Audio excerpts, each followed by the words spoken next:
अचरे के ढेर से गुजरते हुए एक आदमी को एक डिब्बा मिला, लेकिन जब उसने डिब्बा खोला तो उसने पाया कि उसमें धूप के चश्मे भरे हुए थे।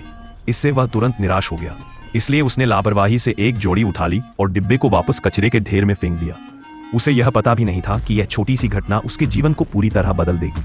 जब वह एक किताब की दुकान में गया और धूप का चश्मा लगाया तो उसके सामने खड़े सभी लोग अजीब प्राणी नजर आने लगे, लेकिन जैसे ही उसने चश्मा उतारा वे लोग वापस सामान्य इंसान बन गए। विलियम सामने का नजारा देखकर हैरान रह गया।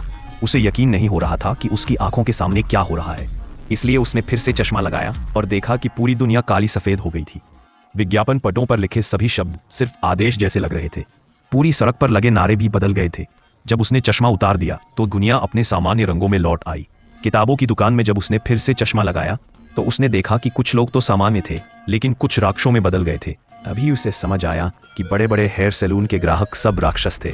महंगी चीजें खरीदने वाले अमीर लोग भी राक्षस थे, लेकिन नीचे काम करने वाले लोग साधारण इंसान ही थे। विलियम को तुरंत लगा कि शायद दुनिया पर पहले ही राक्षसों का कब्जा हो चुका है और जिन पर उनका असर है वे ज्यादातर अमीर लोग हैं। इस बात की पुष्टि करने के लिए एक बड़े सुपरमार्केट में गया। तभी एक अमीर महिला उससे टकरा गई। विलियम ने अचानक देखा कि वह महिला भी राक्षस थी।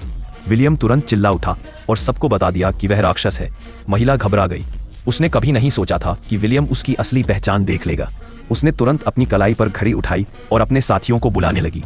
सुपरमार्केट में मौजूद राक्षसों ने तुरंत विलियम को घेर लिया।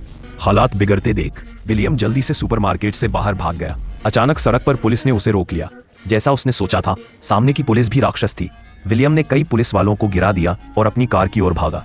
पीछा छुड़ाने के लिए उसने कार से हथियार निकाल लिए। वह एक बैंक में पहुंचा। वहां उसने देखा कि हर कोई राक्षस था। विलियम ने बिना हिचकिचाए उन पर गोली चला दी।